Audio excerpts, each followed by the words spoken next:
This is the Party Poker World Open 5 from the Palm Beach Casino in London. 7 heats have already played out and our finalists are now playing down to 1 for the championship title and $250,000. Last time we had a very lively table as old rivalries were ignited, and now our final table continues as the remaining players battle it out for the lion's share of the $480,000 prize pool. So far, no knockouts on this final table, but plenty of action. Things not going well for Bodo. Come on, River, can I? I'm all in anyway. Wow is right. Wow is right. That's crazy. The German down to 123,000 in chips. I was actually a little nervous right there. Phil Laak hasn't managed to find his feet at the table yet. His stack dwindling. We're not playing fantasy poker here. Jennifer Tilley has been entertaining the boys at the table. I had to school him. I'm sorry, that was ugly. Can't teach Hall of Fame legend Mike Sexton, though. I thought that was a good card for me. It must be a bad one. He knows exactly what's going on at this final table. Tilley now with 370,000, but Sexton sneaking ahead. I bluff all in 100k live cash into 20k pots all the time. Bad boy Luke Schwartz has been throwing his weight around. Now second with 389k. Andy Black came flying out of the traps to take an early chip advantage. No, 6-7 of hearts. 6-7 of hearts, okay. Bluffing online qualifier Jan Veit. But then the tables turned. I'm sure Andy would have figured out by now that anybody with an ace has just made a straight. Wow. Oh. He's called it. He's called it. Andy Black left with just 210k. Jan Veit doubled up and lies in pole position. Well into our third level of this final table. No one's been eliminated, but plenty has happened. Andy Black's been down, then back up. Bodo Sbrzesny's gotten hammered. He's had to lay down the aces on the river and now has the short stack. Raised to 15,000 total. You'd think he'd be committed with those. How much did you start the hand with? Just total. I mean, Luke's kind of been picking on Bodo all day. 108. Huh? 108. But I mean, really, 8-3? 108 behind you. Yeah. Plus the 15, 123. Well, what's probably going through Luke's mind here is that Bodo is still in the position where if he raises, he could afford to lay it down for a re-raise. Luke can do kind of a cheap bluff here because, look, he's raised to 35,000. If Bodo wants to play, he has to go all in. But Luke doesn't have to go all in to win that money. He can just make it 35. And that 35 effectively says to Bodo, I'm putting you all in, but it doesn't cost him the same amount as putting him all in. So it's quite a good opportunity to re-steal from him. Unfortunately for Luke, Bodo's got 2 9s, and I think he has to make a stand with this hand. He's up against Luke, an aggressive player who doesn't need to have anything. He's got a pretty decent hand. It's a 7-handed game. You don't get that many good hands, and I don't think he wants to be leaving 15% of his chips just lying around. This is not winner take all. There's money for each jump up the pay scale. Yeah, but Bodo's not exactly living in the street, is he? I think he's concerned about trying to win the tournament, and I think most of the people on the table today won't be too concerned with money jumps. Close.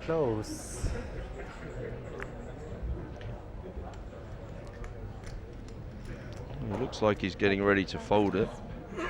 Wow. And I just wonder. He's going to show. He's going to show. He's going to show. No, he's not. I wonder if the reason, talking about him marking his card, it's like Bodo plays just a little bit under him, if you know what I mean. He thinks that he's the most predictable. But he keeps doing it. He's like he's not. We are very close to the end of this third level, and that play by Luke Schwartz was. I just want to know if she has any 8 highs in there because I'll be really proud. Like you say, the difference between doing something with marginal hands, I'll do it, but only if I've got Jack 10 suited. There he goes. 8-3, that's pretty extreme.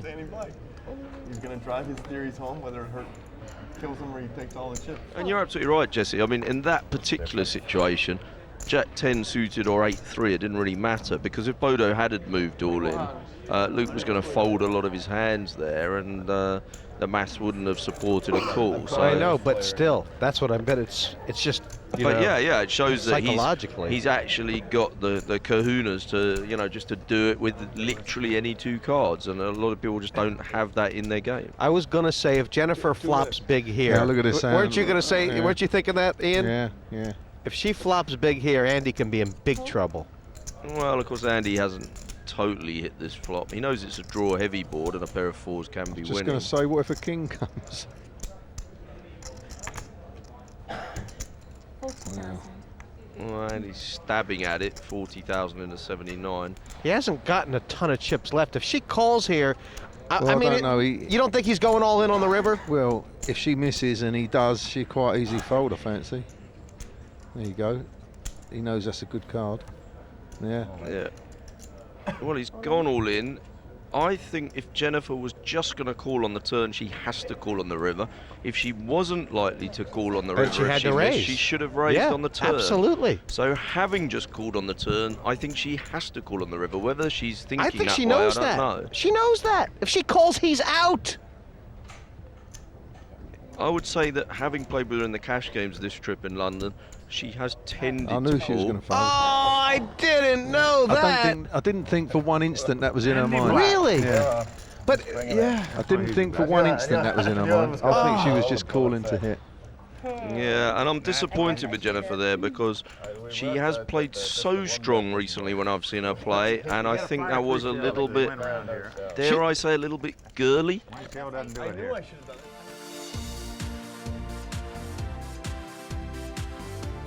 Well, it's been a really exciting tournament, I have to say. Like the heat that I won, I was almost out a bunch of times. Sometimes I made bad decisions and doubled up, and then there were times when I got lucky with cards, and then there were times when I think I just played really well. So I think you need a combination of all 3 to win a tournament. You have to get lucky. You have to sometimes make a move and suck out on other people. Those are the things you're a little ashamed of, like, oh, I played really bad and I came out ahead. But you ultimately, I think you have to play really well, especially at this structure. I think this is going to be a really exciting final table because you look at the people, the personalities involved. You've got Luke Schwartz and Andy Black and Mike Sexton and myself and my boyfriend. Every single different style of playing, I think, is represented at this final table, so it should be interesting. There's $480,000 in the prize pool, and it's $250,000 for first place. So join us after the break for the Party Poker World Open 5.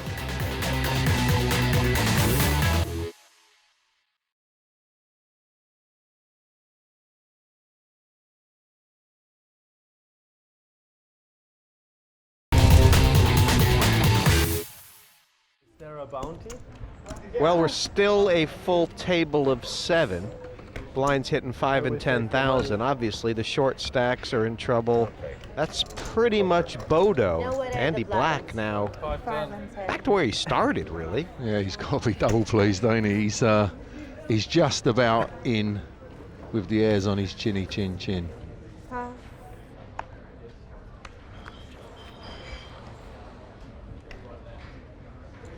Raise to 30. Ian, I heard Mike Sexton, he was talking on there on a little break.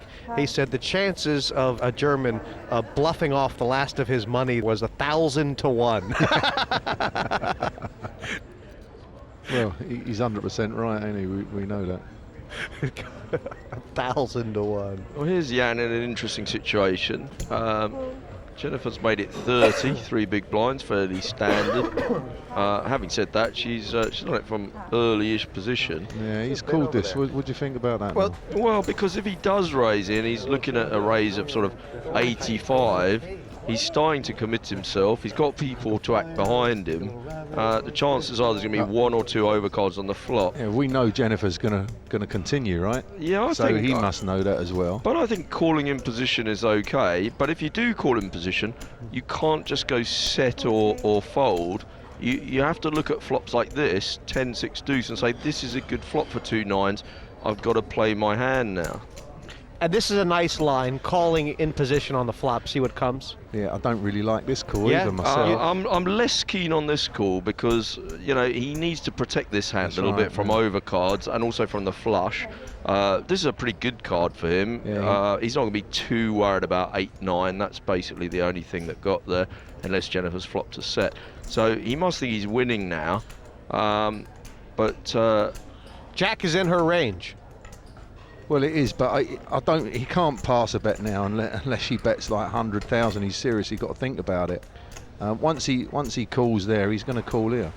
yeah, And she would have double-barreled with a flush draw most of the time, don't you think? he's chosen the pot control line on the turn, and a lot of He's times definitely calling. A lot of times I go along with the pot control line. It's a good way of inducing bluffs from people on the river.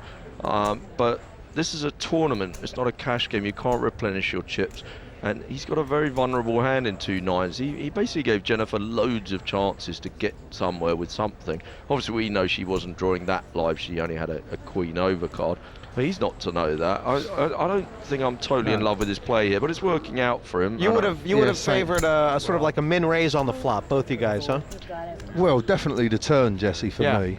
Yeah, I wouldn't have minded I might have called the flop, but if I'm either calling or raising the flop, but if I choose to call the flop, I'm definitely taking control of the pot on the turn and making sure I protect my hand. There's plenty of money in there, and that's an important pot for him, and he needs to pick it up. But he has won it anyway. Yeah. And he's max valued it after all that. Well, as I said again, you know, like it is a tournament, and these chips are very precious. And one slip up, and suddenly you're way down there. If that had been a cash game, yeah, go for the max value, squeeze as much as you can out of the person. But there is your tournament life to consider a little bit, and although that's not a fashionable concept these days, I think you do have to sometimes just protect your hand. And he probably, you know, he got away with one there maybe. Well said. He's up to about $500,000 Yan V now.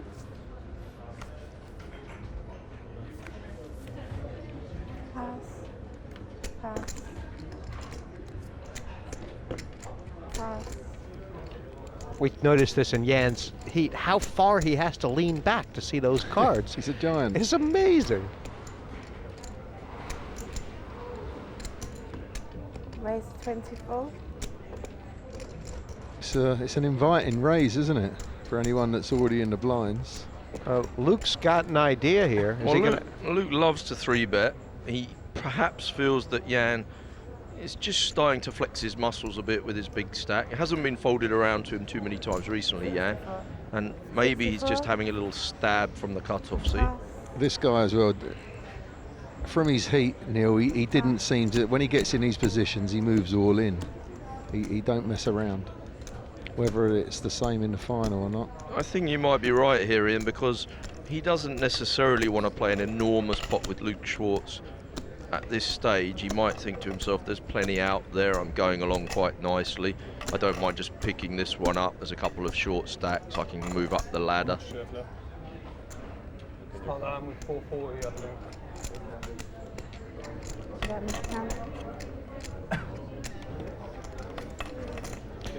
It's enough to really give Yan Veit loads to think about.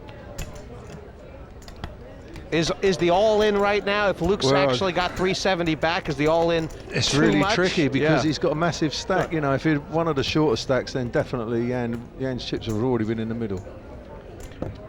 Yeah, I mean, the day that you say all in and the guy says call straight away, you know that it's been a horrendous situation. But he's got to re-raise with this hand, and if he re-raises to what might be a traditional re-raise in this spot, something like 150, well, can't really fold. He can't the really rest. fold if Luke moves in. So, and if he does call here, he could call. Well, I then mean, the ace or king comes. He's obviously the ace or king is the cards he wouldn't want to see if he called.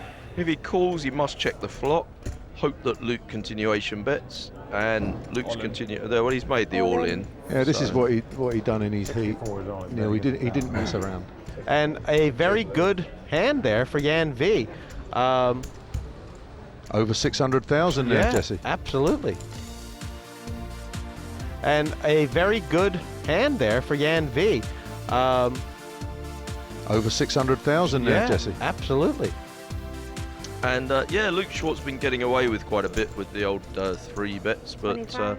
that one not quite working out for him. Pass. Pass. I'm already got mad with him because I was persistent with I wanted to know everyone's count, and it was against some tournament rule. And I was How really- strong is this? I Well, wanted the chip count. yeah, it's a big hand, but Mike Sexton's raised under the gun +1. 365 at the And beginning. I stress 3-4 people all do left. tend to perceive Mike as a tight player. He did show against Phil Laak that he's prepared to raise and fold, and obviously Jan's seen that. And Jan is the big stack. If people attack your blind and you have ace-jack suited and you're the big chip leader, you don't normally just run away. 25. So he's gone for it. He's gone for a call here. You know, he's not gonna. You can't pass the ace-jack suited, can you? There with your chip leader, No, I don't think so. Check. could have I re-raised. don't mind it. Yeah. Yeah, it's, I actually don't really mind the call, unusually, with ace-jack.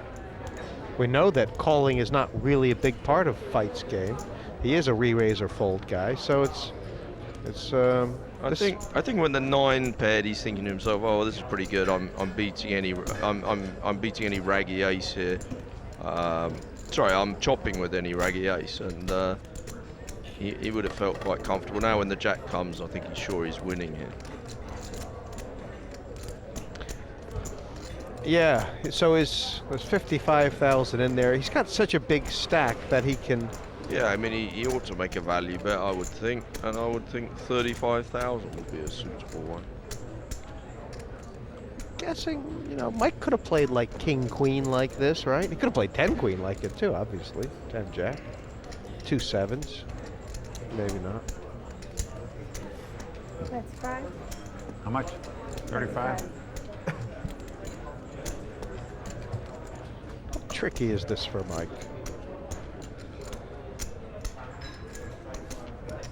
Good bet. Just about that tricky. Another winner laid down. That was a pretty good laydown, wasn't it? Could have easily called there and just bled away a few chips. There's Felipe Ramos back there watching the action. He was Queens, jacks, or 10. played in the heat with Mike Sexton, young Brazilian. I mean, 2 jacks. We were having a discussion the other day. I realized he can't be that good a poker player because as a Brazilian, you really need to have just the one name to be considered any good at all. Well, like Greek fish. No, but you know. Is he Brazilian? 715. Is it 7:15? 7:15, yeah. 27. And Mike's kind of mixing it up as far as the raise sizes go. Pass. He's opting for a little 27 ball. Pass. I think he's been, you know, picking up these hands where he's probably not that keen on raising in these positions that he's getting them in. Yeah, I think you're Jesse, right, but, Ian. Yeah, you know. you sort of, you look down and you are feel forced that you can. Yeah. Yeah, I think you're right there, Ian. I mean, he's got reasonably decent chips, but you don't want to keep finding hands like ace-jack under the gun. It's not much fun, is it? You get action. And now he's probably feeling slightly tense as Jan Veit starts thinking about what to do. Jan might think to himself, Mike's got a little bit busy lately. You know, he's played a few hands, hasn't he? He had the Jack-10 suited, he had the 2 6s against Phil Laak. He's been involved in the game a little bit lately, and Jan might pick up on that and think this is a good 3-bet spot. Say, hey, I'm chip leader. This is a bit of a Luke Schwartz play. Okay. 75. I think we know Mike's going to pass, don't we? You just had to pay that wheel off, right? I mean. Oh, man. Making a lot of hand down there. Wow. That was a nice little dig at Andy there. I liked that. On a hand, That was isn't it? funny. That was a good one. And 700,000. Yeah. It's always nice when you can get those little ones in the middle, isn't it? Yeah, Mike was definitely the. You could see he kind of thought, I'm pretty sure I'm being bluffed here, but what are my options?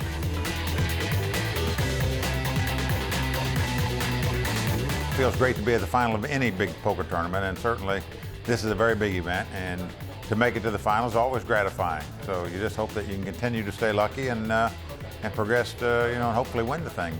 Well, we have a World Poker Tour champion in Phil Laak, Jennifer Tilly, obviously a World Series of Poker bracelet winner, Luke Schwartz. This is really a terrific final table and should be a lot of fun to watch, and there should be some real good poker to be played. So certainly whoever wins it is going to earn that money.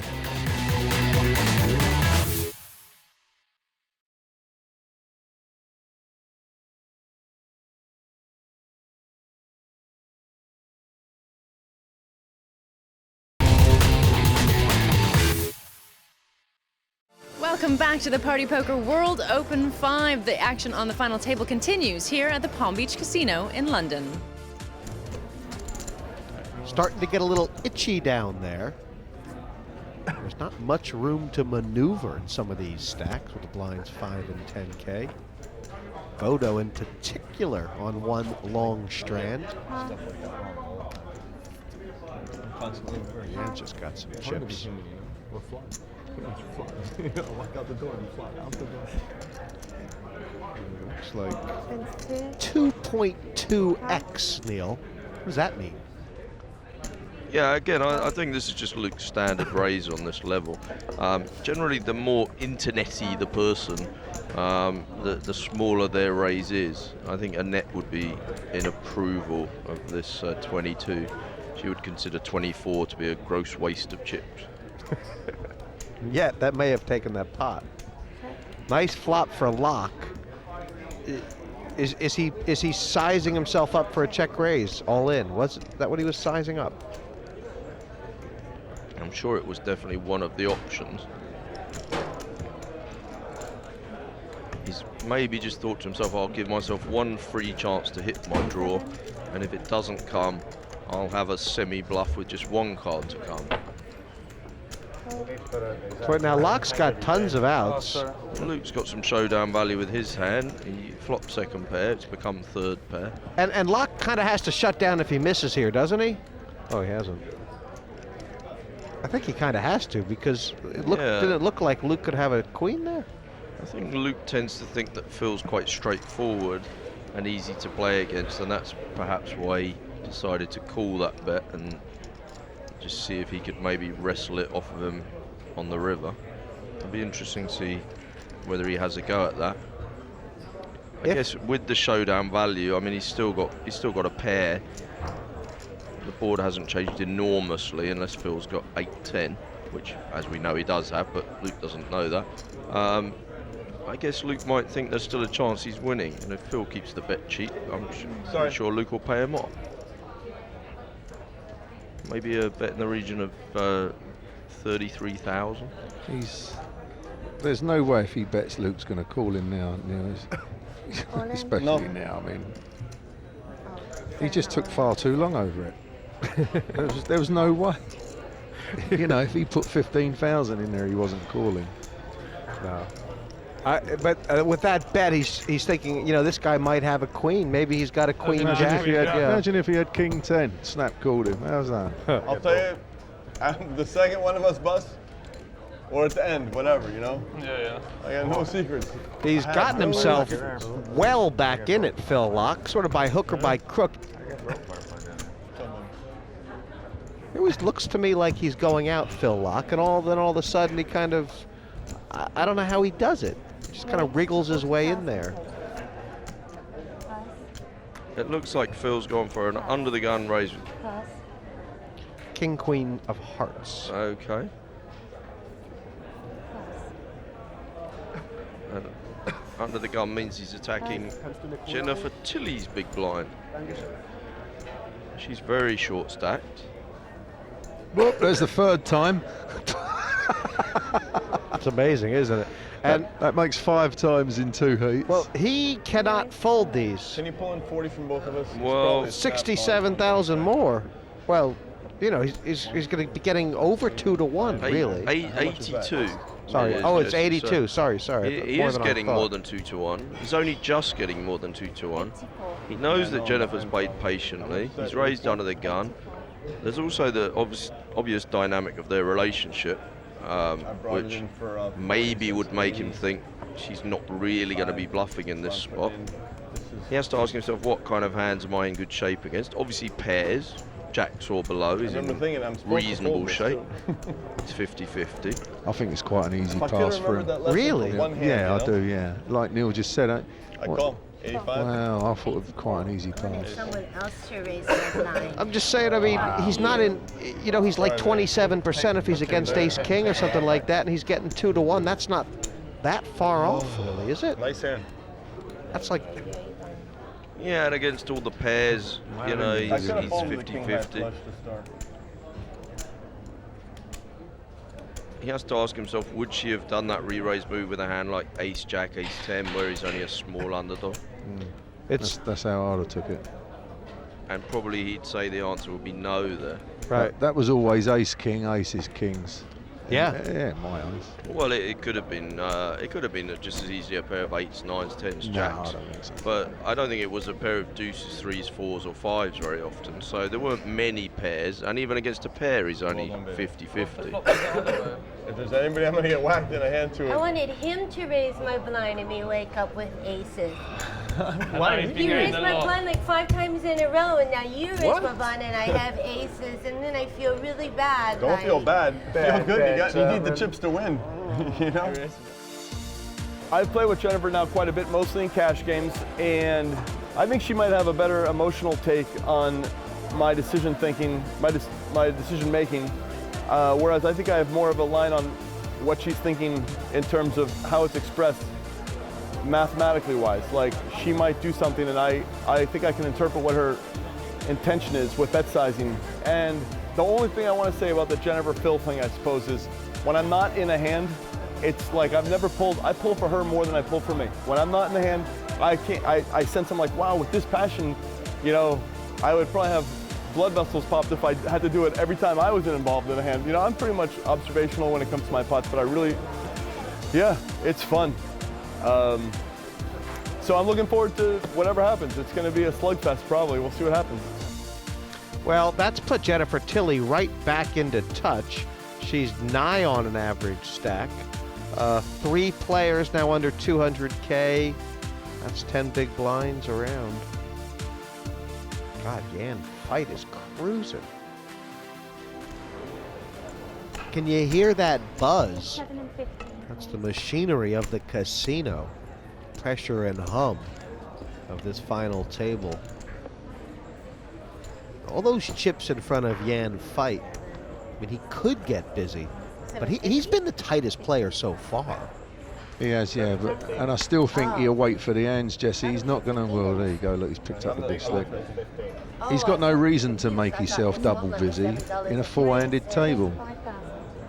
You know, definitely if 2 players get knocked out, we're going to see a lot more raising coming from this spot. Right, he's way, way, way in the best shape. Whoops. This could all go in here.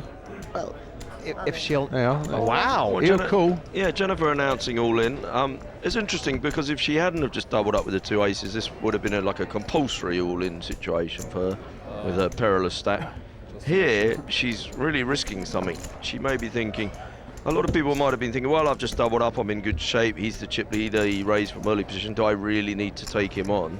And Jennifer probably realising to herself, well, if you're going to win the tournament, you've got to be bold and go for it. I knew he was going to call. There's 1 king already gone.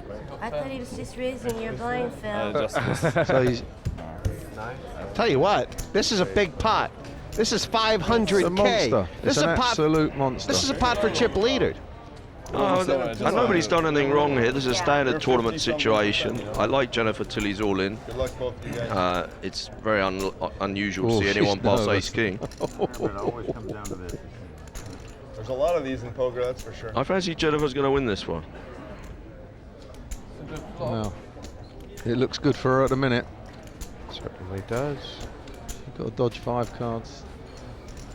She could use a 6. Oh, just the aces and the kings. She'll be chip leader. Or Veit's gonna have like half the chips. Oh, there you go. She's doubled up. You had to look twice, didn't you? Unbelievable. Wow. Big double up. Back to Well, back double up. I didn't have anything. I don't even remember what I had now. Sure didn't like that call. I was always folding my hand. Jennifer Tilly, favorite at this stage, be in the final reckoning. The game's unreal, isn't it? There's been like 3 people that have been on, the dustins to get knocked out. It has certainly Yep. put Jan Veit back into the pack.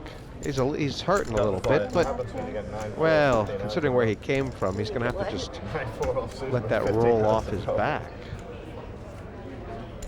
Yeah, but they're getting really close to played 100 hands now, and they're still all there. 7. I'll tell you what, It's even. yeah. Thank you, Andy. Luke, when you get into the groove, well, Andy won't, but when you get into the groove of passing and you think you're hanging on to try and get a couple of spots nearer, these hands are quite easy to pass. Well, Andy's raised to 39,000 with the AC Deucey. There's 2 ways of looking at this. Some people might say, well, that looks really strong because he hasn't just gone all in. But what he has done is pretty much announced to the table, if you do raise, I can get off of this hand by choosing that size of raise. I would have preferred just moving straight all in, but it might not have got through this time. Jennifer's looking at 2 5s. Her only option is to re-raise all in, I think. She's called, I think, now. And I don't really like this call at all. Possible squeeze play.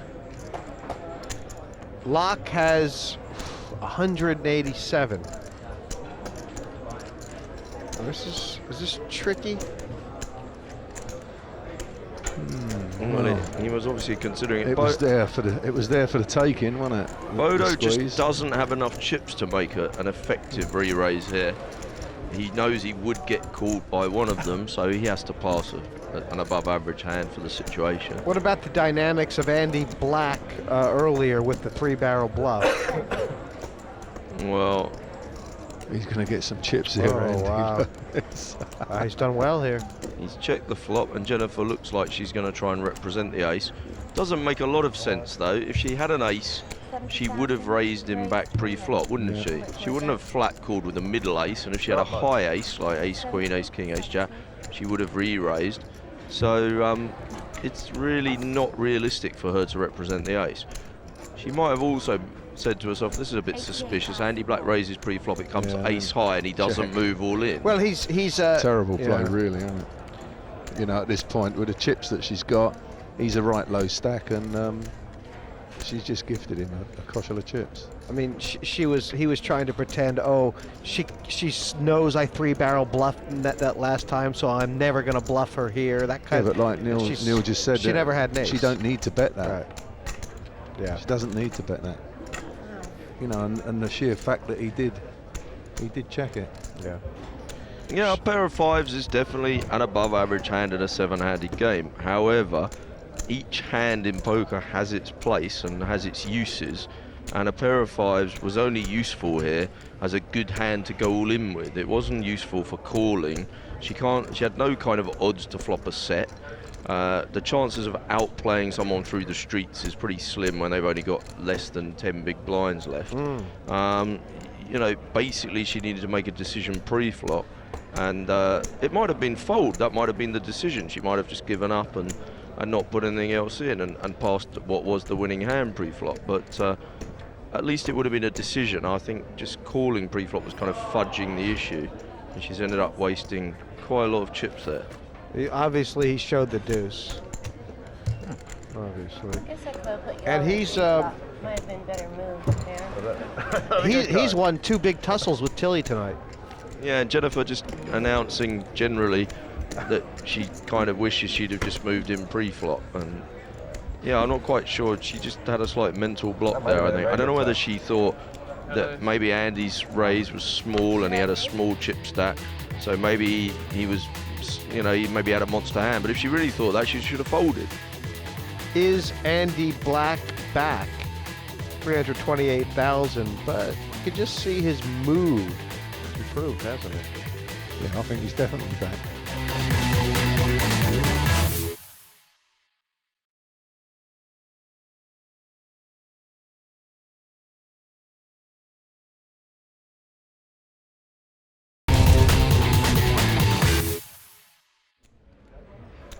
The golden chandeliers. Could afford those with a bit of prize money here. Tiniest bet, and it's 60,000. He's gonna wake up. So try his move to move in. What's up, Shorty? This game gets very rugged now, doesn't it? 7 and 15,000. You look down, you take a deep breath, and then you either ship or flip. It's really asking questions about your. Don't be many guts with that, Neil.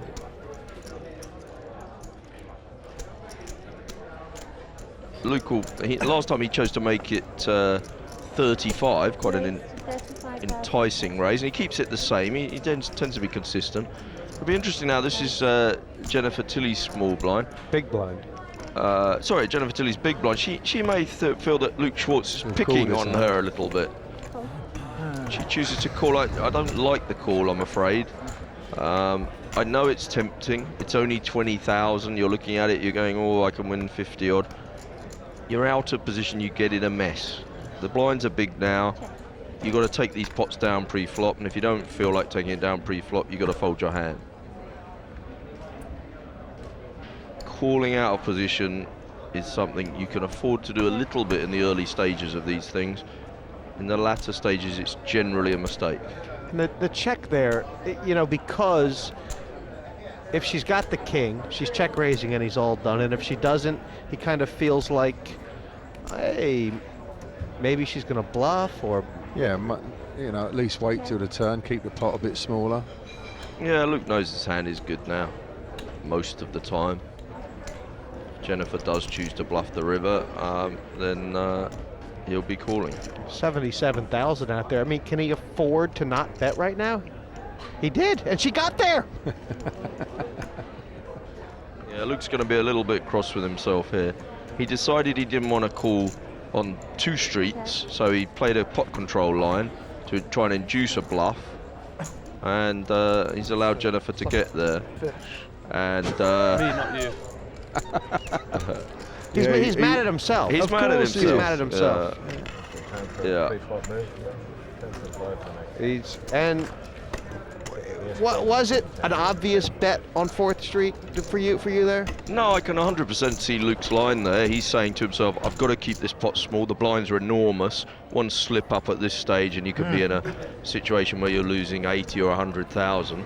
I know she probably doesn't have the best hand, so I'll give her a chance to bluff the river and then I'll call her. Yeah, I mean, he's just a bit cross with himself. He feels like he could have done it differently, but I think he had good reasons for playing it the way he did. Well, Phil's starting this hand with 187. It's 9 big blinds. Yeah, which basically means all in is the amount. There's really nothing 7X. else he can do other than move all in with 7X. ace jack and the blinds at 10, 20,000. Andy Black's just pointing out to Phil that the blinds have gone up.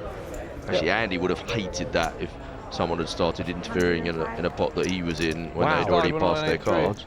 Well, we've got a decision here, Neil. Well, it's not a decision, is it? Luke Schwartz is clearly moving all in here. There's a lot of things. It's a meta game too. If you started with 9 big blinds, I've got to play. Yeah, I mean, at the end of the day, Luke knows he's an internet player.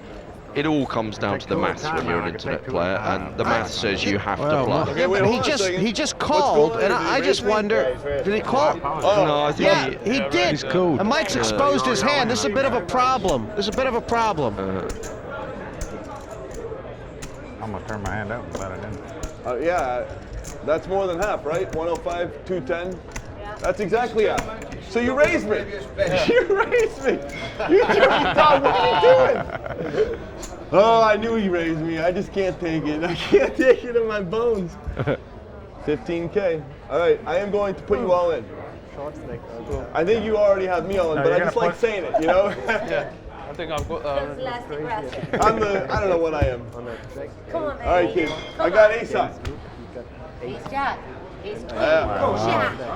Jack. Put a queen. I knew you had me beat, but I can't fold. I don't mind if you win though, because I like you. I don't even think I can fold. Luke Schwartz's camp there include Sam Trickett. Yeah, He's they're two people that spend a lot of time talking about poker. The other fella there is Adam Stoneham. He's one of Luke's oldest mates. He's an excellent poker player as well. Very good cash player. I think Luke is. I would have folded ace. He's completely honest about that. He doesn't mind. He's had a good time with Phil Laak. He's had a good time at this table. Yeah, I had to play that. Well, I think they're going to get engaged after this. These guys are the dinosaurs. This is my jack.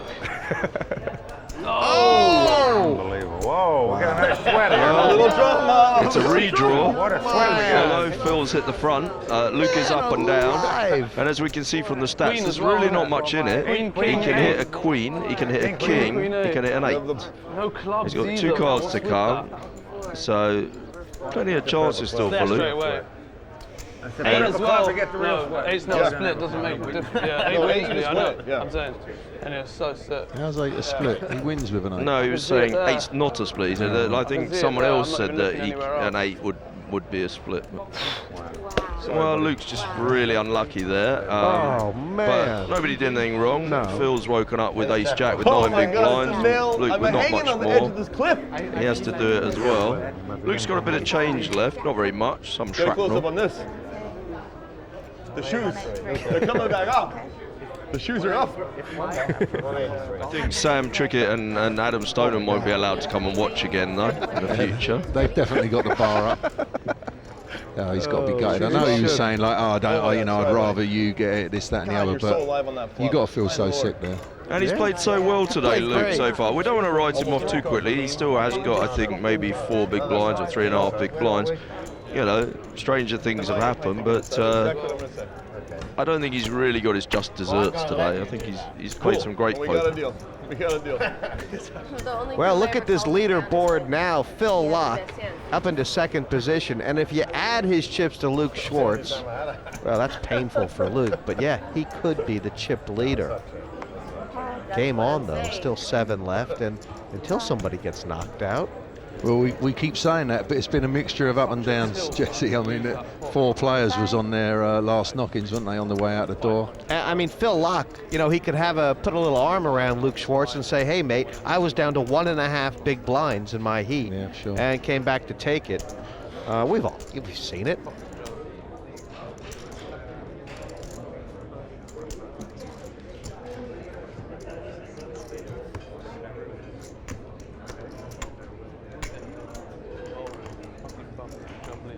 There we go. Oh, Go on, Jennifer.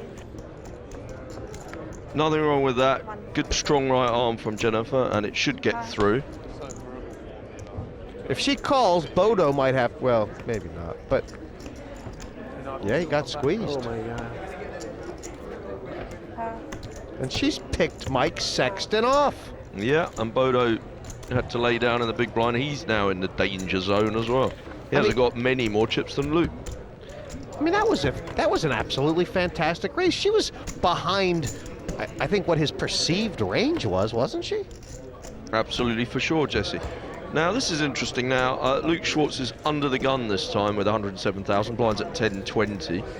I watched a big tournament at the World Series of Poker a couple of years ago where Chris Ferguson was in this situation. Chris Ferguson, a mathematical genius, ex-world champion, game theory expert, and he allowed himself to go through the blinds from here. Luke's decided not to. He's found Queen 10 and he's happy to shove it all in. And I think that's absolutely the right decision. I saw Annette move in a similar situation with the 4-7 offsuit, and she's pretty convinced about that sort of stuff, isn't she? Can you count down, please? 108. She got looked up by the jacks and went out. Interesting here that Jennifer Tilley didn't take too much time to pass King Queen here. Wow. It would have been less than a quarter of her stack. I think this is a call straight away. And she knows that Luke can be doing it with anything. Bodo finds ace jack, and it's fairly standard for him.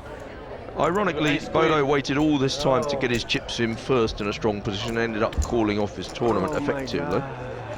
If he loses this one, he's left with 4 big blinds. One time. I go all in. What'd you feel? Anything? Well, I think Bodo, to win this tournament, needs it more than one time, to be honest. I think he needs this time and another time. But I'm fancying Luke to hit here. He's got me covered. I had bowl. I have ace jack. It's pretty close, 62-38, and I just got a feeling for Luke here. I want the ace. Watch the board. You knew. Channing knew. Once you got him on your side, you're halfway home. God, you got the vibes. You had the vibes last time, and Channing's got the vibes right now. Look at this, 13% all of a sudden. Don't put a 10 or a king, that's pointless. If you're going to make it like that, just put an ace now. You might as well just put an ace now, he said. I can't see an ace. He's different gear, this fella. I love it, the two mates there having a good laugh together as well. I think Adam would like to be out there playing. Come, ace. Slow roll every time.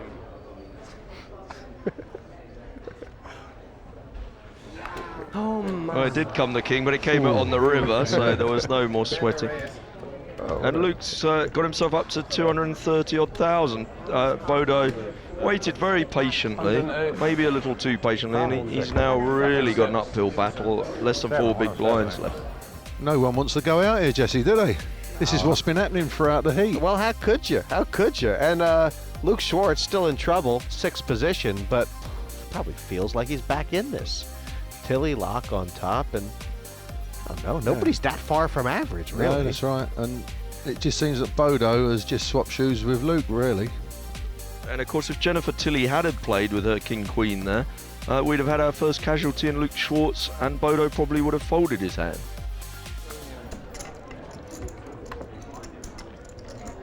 Just, if it goes to, well, now that Jennifer's the chip leader in the big blind, I mean, so, you know, Luke, Sexton, Black laid around, shouldn't they really be moving often if that gets folded to them? Well, Luke folded 8-3 when it was blind on blind. He decided that he had too many, and he made the statement to Mike Sexton, I had too many to move in on you.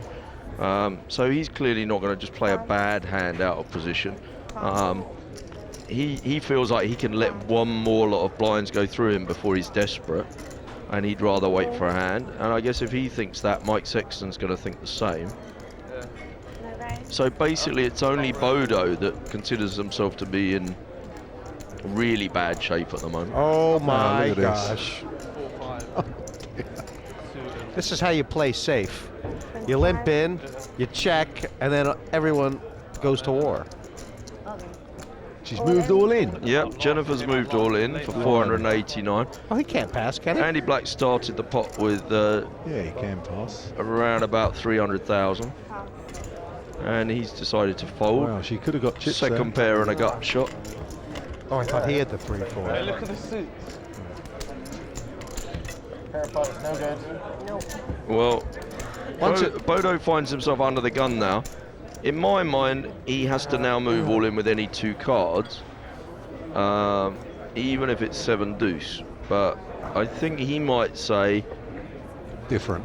I'd rather wait and take the blind, and I can win more if I win doing it this way, but if I wait and take the blind, I might get a better hand. Did he fold a king? I thought I saw a face card. My God. 60. Black's coming off of 286,000. He's min-raised this to 60. Going on.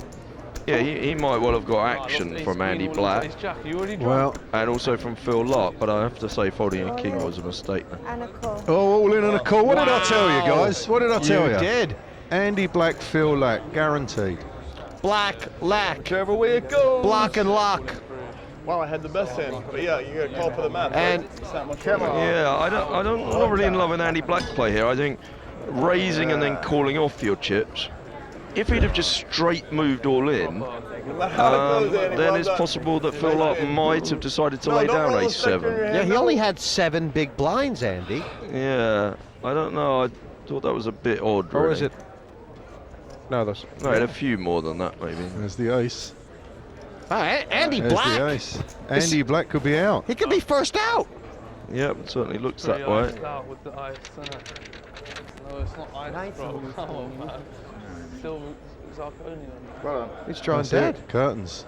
Well, it had to be someone. It was just about a move, a shove, and a call. And you're out. Well, good man. one thing that's going to happen is the game's going to change. But for Andy Black, he's going to think about, obviously, a hand against Yan V. He does have them impulses, don't he? I shouldn't have called. Wow, Phil Laak, chip leader. We spent quite a bit of time at the final table before we lost our first player. Andy, unfortunately, is the first person out. You don't seem very happy with your play today. No, I played bad, you know. I mean, I made some really bad plays. The last one's a bad play, and there was a play I made earlier which was pretty terrible, so where I had the lead and I don't know, I called off a lot of chips. I don't know why, you know. So, yeah, and there, you know, I've got almost 300,000, so you know, I can raise 60 and pass and keep the 240, you know. And I mean, I didn't think Phil was that strong, was the only positive thing about it. You know, it's nearly a race, you know, he's only 60-40 ahead of me, but no, I don't think you should call in that spot, you know, so. Well, we're sorry to see you go out. You're always very entertaining to watch and quite aggressive at the table. I'm sure they're glad that you're gone, so thank you very much for talking to us. Thank you, bye. It's Laak and Tilly on top, 6 left. And now that one's gone out, will the others fall off the cliff like sheep? Well, we've been saying this, ain't we? You know, we're looking at Bodo now. I think unless he has a miracle and doubles up, he'll be out of the game. And then I think all the fireworks are going to start going off. We've seen plenty of big bluffs and huge plays here at the Party Poker World Open 5 final. Join us next time when our remaining players put their chips to the test for a title and $250,000 top prize here at the Palm Beach Casino in London. God, I wish I had the heart to pull the trigger. What the hell is that? Oh boy. Relax, because 8-5 is the nuts. Finally got chips. I finally got chips after like months of walking through the tundra. I guess I'm now losing my chips again. I'm officially sick. Not again.